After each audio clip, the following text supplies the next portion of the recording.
ತಾರೀಕಿಂದ ಈ ದಿನದವರೆಗೂ ಅಂದರೆ ಜೂನ್ 30ನೇ ತಾರೀಕುವರೆಗೂ 132 ಪ್ರಕರಣಗಳು ಪತ್ತೆಯಾಗಿದೆ, ಕಳ್ಳತನ ಪ್ರಕರಣಗಳು.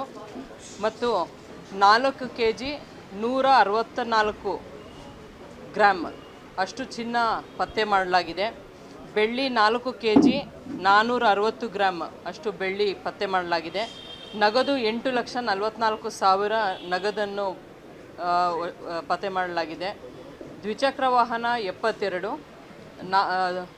4 ಚಕ್ರದ ವಾಹನ 3, ಒಟ್ಟಾರೆಯಾಗಿ 5,11,82,458 ರೂಪಾಯಿಯಷ್ಟು ಪ್ರಾಪರ್ಟಿನ ಈ ವರ್ಷ ರಿಕವರಿ ಮಾಡಿದ್ದೀವಿ. ಅಂದರೆ 6 ತಿಂಗಳಲ್ಲಿ. ಈ 6 ತಿಂಗಳು ಏನು ನಾವು ಪತ್ತೆ ಮಾಡಿದ್ದೀವಿ ಅದು ಇವತ್ತು ಪ್ರಾಪರ್ಟಿ ಪರೇಡ್ ಇಟ್ಕೊಂಡಿತ್ತು.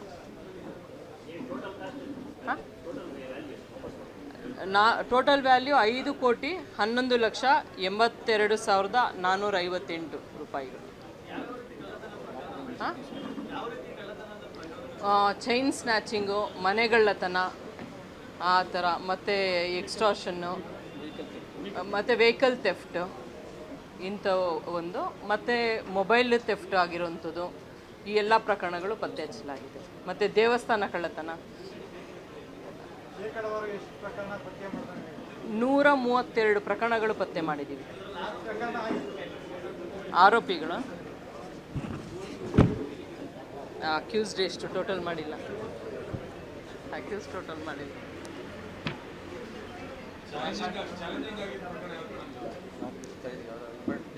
ಇಂಪಾರ್ಟೆಂಟ್ ಯಾವುದು ಹೇಳ್ಬೋದು? Very important Keragodu Rabri very challenging ಇತ್ತು. ಯಾಕಂದರೆ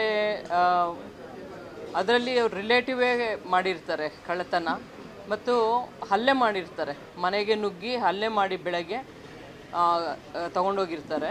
ಆನೆ ಚೈನ್ ಕಿತ್ಕೊಂಡೋಗಿರ್ತಾರೆ ಆ ಹೆಣ್ಣು ಲೇಡಿದು. ಆ ಪ್ರಕರಣದಲ್ಲಿ ಯಾಕೆಂದರೆ ಅದು ಹಳ್ಳಿ ಇರೋದ್ರಿಂದ ನಮ್ಗೆ ಯಾವುದೋ ಒಂದು CC ಕ್ಯಾಮ್ರಾ ಅಂಥದ್ದು ಏನೂ ಪತ್ತೆ ಆಗಿರಲಿಲ್ಲ. ನಮಗೆ ಒಂದೇ ಒಂದು ಕ್ಲೂ ಸಿಕ್ಕಿದ್ದು ಅಂದರೆ ಅವ್ರದ್ದು ಸ್ಲಿಪ್ಪರ್, VKC ಸ್ಲಿಪ್ಪರ್ ಒಂದು ಪತ್ತೆ ಮಾಡಿದ್ದು. ಅದು ಡಿಸ್ಟ್ರಿಬ್ಯೂಷನ್ ಹುಡ್ಕೊಂಡು ಅದು ಎಲ್ಲಿ ಸಪ್ಲೈ ಆಗಿತ್ತು ಹುಡುಕೊಂಡು ಆ ಥರ ಎಲ್ಲ ತುಂಬ ಎಫರ್ಟ್ಸ್ ಮಾಡಿ ಪತ್ತೆ ಮಾಡಿದರು. ಫೈನಲಿ ಅದು ನೋಡಿರೋರು ಅವರ ಏನಿದೆ ಅವರ ವಿಕ್ಟಿಮ್ ಅವರ ಹಸ್ಬೆಂಡ್ ರಿಲೇಟಿವೇ ಮಾಡಿರ್ತಾರೆ. ಇದು ಸ್ವಲ್ಪ ಚಾಲೆಂಜಿಂಗ್ ಆಗಿತ್ತು. ಗೊತ್ತಿಲ್ಲ ಅವ್ರಿಗೇನು ಗೊತ್ತಾಗಿಲ್ಲ. ಅವ್ರಿಗೆ ಮುಖಕ್ಕೆ ಮಾಸ್ಕ್ ಹಾಕಿರ್ತಾರೆ, ಅವ್ರಿಗೆ ಗೊತ್ತಾಗಿರಲ್ಲ ಆ ಟೈಮಲ್ಲಿ. ಬರೀ ಒಂದೊಂದು ಸ್ಲಿಪ್ಪರ್ ಬಿಟ್ಟು ಹೋಗಿದ್ರು ಅಷ್ಟೇ, ಅದರಿಂದನೇ ಪತ್ತೆ ಮಾಡಲಾಗಿತ್ತು. ಅದು ಒಂದು ಡಾಗ್ ಸ್ಕ್ವಾಡ್ ಅದೆಲ್ಲ ಬಂದಾಗ ಅದು ಎಲ್ಲಿವರೆಗೂ ರೀಚ್ ಆಯಿತು ಅಂತ ಒಂದು. ಇನ್ನೊಂದು ಆ VKC ಸ್ಲಿಪ್ಪರ್ ಎಲ್ಲಿ ಮ್ಯಾನುಫ್ಯಾಕ್ಚರ್ ಮತ್ತು ಎಷ್ಟು ತಿಂಗಳಿಂದ ಅದನ್ನು ಪರ್ಚೇಸ್ ಮಾಡಿದ್ದಾರೆ ಅಂತ ಒಂದು. ಮತ್ತು ಲೋಕಲ್ ಡೀಲರ್ಸ್ ಎಲ್ಲೆಲ್ಲಿ ಸಪ್ಲೈ ಮಾಡಿರ್ತಾರೆ ಆ ಒಂದು ಇದರಲ್ಲಿ ಯಾವ ಏರಿಯಾದವರು ಅಂತ ಗೊತ್ತಾಯಿತು. ತದನಂತರ ಅದು ಮಾರಾಟ ಎಲ್ಲಿ ಮಾಡಬಹುದು, ಡಿಸ್ಪೋಸಲ್ ಎಲ್ಲಿ ಮಾಡಬಹುದು ಅಂಥೇಳಿ ಅದನ್ನು ಪ್ರಚಾರ ಮಾಡಿ ಅದರಿಂದನೇ ಪತ್ತೆ ಆಗಿದೆ. ಈ ಪ್ರಕರಣದಲ್ಲ, ಈಗ ಕೆರಗೋಡದು ಹೇಳನಲ್ಲ, ಇಲ್ಲ ಕೆರಗೋಡದು ಇದರಲ್ಲೂ ನಿಮ್ಮದೆಲ್ಲೇ ಇದೆ.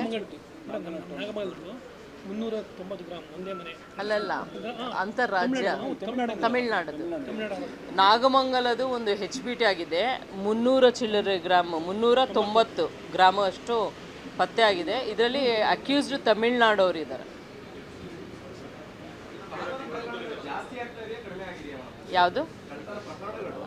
ಮೋರ್ ಆರ್ ಲೆಸ್ ಅಷ್ಟೇ ಇದೆ. ಹೋದ ವರ್ಷ ಎಷ್ಟಾಗಿದ್ದು ಅಷ್ಟೇ ಇದೆ. ಪತ್ತೆ ಎಲ್ಲರೂ ಆಗಿದೆ. ಅಂದರೆ ಆಲ್ಮೋಸ್ಟ್ ಏನಾಗಿದೆ ಅಫೆನ್ಸ್ ಮ್ಯಾಕ್ಸಿಮಮ್ ಪತ್ತೆ ಆಗಿದೆ.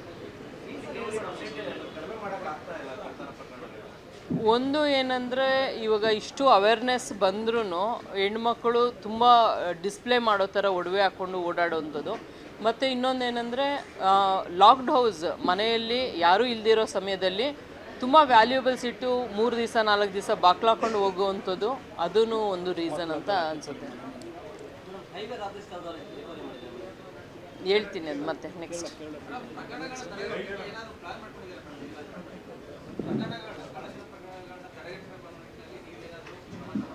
ಕಳ್ಳತನ ಪ್ರಕರಣಗಳು ತಡೆಗಟ್ಟಲು ಈಗಾಗಲೇ ನಾವು ಸರ್ಪ್ರೈಸ್ ಚೆಕ್ ಮಾಡ್ತಾಯಿದ್ದೀವಿ, ವೆಹಿಕಲ್ಸ್ ಚೆಕ್ ಮಾಡ್ತಾಯಿದ್ದೀವಿ. ಮತ್ತು ಸ್ಕ್ವಾಡ್ ಮಾಡಿದ್ದೀವಿ. ಪ್ರತಿಯೊಂದು ಸ್ಟೇಷನಲ್ಲಿ ನಾವು ಸ್ಕ್ವಾಡ್ ಮಾಡಿದ್ದೀವಿ ಕಳ್ಳತನ ಪ್ರಕರಣನ ಪತ್ತೆ ಮಾಡೋದಕ್ಕೋಸ್ಕರ. ಮತ್ತು ಎಲ್ಲ ನಾವು ಪಬ್ಲಿಕ್ ಸೇಫ್ಟಿ ಆ್ಯಕ್ಟಲ್ಲಿ 100 ಜನಕ್ಕಿಂತ ಹೆಚ್ಚು ಎಲ್ಲಿ ಜನಗಳು ಬರ್ತಾರೆ ಅಲ್ಲಿ ಪಬ್ಲಿಕ್ ಸೇಫ್ಟಿ ಆ್ಯಕ್ಟ್ ಪ್ರಕಾರ ಒಂದು CC ಕ್ಯಾಮ್ರಾ ಹಾಕಬೇಕು, ಅದನ್ನು ಇಂಪ್ಲಿಮೆಂಟ್ ಮಾಡಿಸ್ತಾ ಇದ್ದೀವಿ. ಹೀಗಾಗಿ ಸ್ವಲ್ಪ ಇದೆ. ಮತ್ತು ಅವೇರ್ನೆಸ್ ಸಹ ಮೂಡಿಸ್ತಾ ಇದ್ದೀವಿ, ಎಲ್ಲಿ ಬೀಟಲ್ಲಿ ಸಹ ಅವೇರ್ನೆಸ್ ಮೂಡಿಸ್ತಾ ಇದ್ದೀವಿ.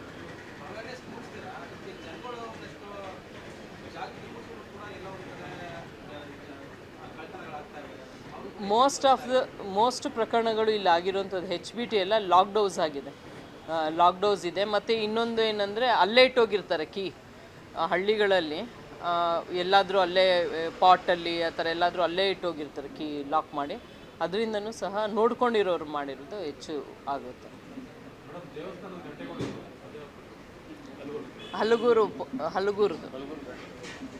ಹಲಗೂರು ದೇವಸ್ಥಾನ. ಎಷ್ಟು ದೇವಸ್ಥಾನ? 4 ದೇವಸ್ಥಾನದ ತಾಳಿ ಏನಿದೆ ಕಳ್ಳತನ, ಅದು ದೇವ್ರದ್ದು ತಾಳಿ ಮತ್ತು ತಟ್ಟೆ, ಗಂಟೆ ಮತ್ತು ತ್ರಿಶೂಲ ಎಲ್ಲನೂ ಅದು ಕಳ್ಳತನ ಆಗಿತ್ತು. ಅದೆಲ್ಲನೂ ರಿಕವರಿ ಮಾಡಿ. ಅದು ಒಂದು ಕೆಲವು MOs ಇರ್ತದೆ, ದೇವಸ್ಥಾನ ಕಳ್ಳತನ ಮಾಡೋರು ದೇವಸ್ಥಾನನೇ ಮಾಡ್ತಾ ಇರ್ತಾರೆ ಆ ಥರ. CC ಕ್ಯಾಮ್ರಾ ಇಲ್ಲ ಈಗ, ಸೆಕ್ಯೂರಿಟಿ ಯಾರನ್ನೂ ನೇಮಿಸಿರಲ್ಲ, ಯಾರೂ ಮಲಗಲ್ಲ ರಾತ್ರಿ ಹೊತ್ತು, ಮತ್ತು CC ಕ್ಯಾಮ್ರಾ ಸಹ ಹಾಕ್ಸಿಲ್ಲ, ಹಂಗಾಗಿ ಅದು ಆಗಿದೆ.